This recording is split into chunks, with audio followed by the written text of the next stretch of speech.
One of the interesting things about Islam is the tension that the ulama had with music. Nobody can make a blanket statement that it's mujma' alayh.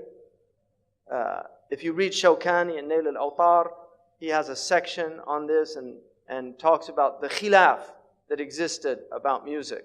Imam al-Ghazali, Abdul Ghani al-Nablusi, and other great scholars have sections about sama', which is a sacred type of music that they thought was a good thing and permissible.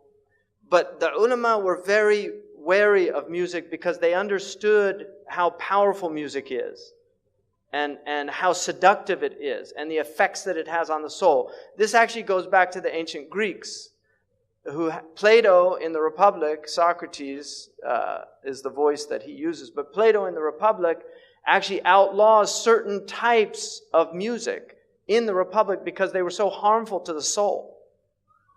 And ethos theory is the theory of the effect that music has. In fact, Al-Farabi, who wrote Kitab Al-Musiqa Al-Kabir, the big book of music, which I have in my library, it's a huge book, very heavy. It's one of the earliest works, serious works on the science of music. Al-Farabi was known for being able to make people laugh, cry, become sleepy, or become excited based on maqams that he would play on the oud. He could literally make people cry. And this is well recorded. And this is what you find when people go to concerts. They get very agitated. They have to move. They don't know why, but they have to move. They can't stop moving because the music is having an effect on them. There's demonic effects that sounds have, and then there's angelic effects that sounds have. And so the ulama were very concerned about the demonic effects of sound. And they understood that one of the things that the demons have always used is music to lure people away. In fact, in the hadith about Dawood alayhi salam, who sang the Psalms, he had a beautiful voice and he sang, which is musical, but it was angelic. Shaitan got a little band together and he put it on the side of the road, and the people on their way to hear Dawood would stop and listen to the band of Shaitan, and they would forget about Dawood.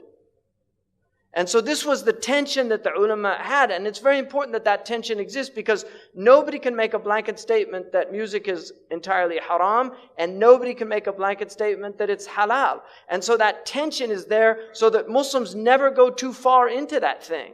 Because now you see in the West, people listen to music all the time. They're always plugged in. They get in their car, they turn on the music. They walk, they put in their earphones and they listen to their music. And people have long playlists. They spend a lot of money on these things. And so they're lost. They don't have free time to think anymore because their lives are filled with sound. So the demons have immense tools that they've never had before. And they're using them very effectively. And we're, unfortunately, the people of haqq are not using them effectively at all. And Allah says, عَاقِبُوا بِمِثْلِ مَا عُقِبْتُمْ بِهِ. Fight with the tools that you're being fought with. The jihad of this age is between the ears. The jihad of this age is between the ears.